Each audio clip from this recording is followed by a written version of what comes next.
Right now, as far as development is concerned, we're just finishing up the Japanese version. I'd say we're approximately 90% finished. It's kind of tight considering the release date, but right now we're just working on fine-tuning various issues inside the game. Once that's finished, we're going to really put our hearts into getting the North American version ready. We've already started on it, but we'll really get into that at a greater level of depth as soon as we can. How I feel about the game and my own satisfaction level, I would probably say I'm about 90% satisfied with it. I think we've got a really, really strong product and I'm very happy with it.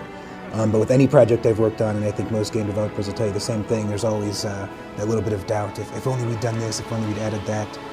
But I like that as a developer because that allows me to take that feeling over to the next project and really give it my all. So I would actually be kind of concerned if it was more than 90%. I'd say it's a good stopping point. We're fine-tuning it in the same way that we would most other action games. If you look at the way an action game would normally be tuned and checked, you would just play it over and over and over again because they're relatively short games. This is not a short game by any stretch of the imagination. It's a very long game, and it's a game with a lot of sort of side quests and little things to do that aren't necessary to finish the game, but that you have no choice but to check. So basically, Ōkami, the director, and myself and everyone on the team is just playing this game over and over and over. It's taking a lot of time, but it's really our only choice in making sure that everything is tuned the way we want it. So we're just playing it a lot lately, and that's what we're doing.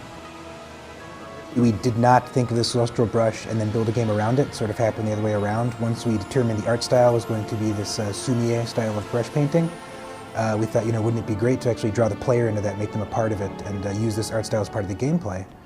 So that's how we devised the brush system originally. In the game, there are 13 separate types of celestial brush powers.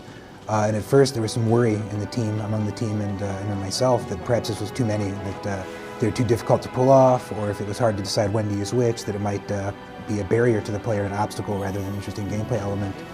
We thought about trimming it down to 5 or so, but the more I play it and the more we all played in the team, the more I'm starting to be very confident that 13 was just the right number. It's not too many, it's not too few, and I'm very satisfied with the way the system has turned out. Basically with the celestial brush system, we were looking to get the sort of system where a player would know instinctively what they were drawing, what sort of effect it would have.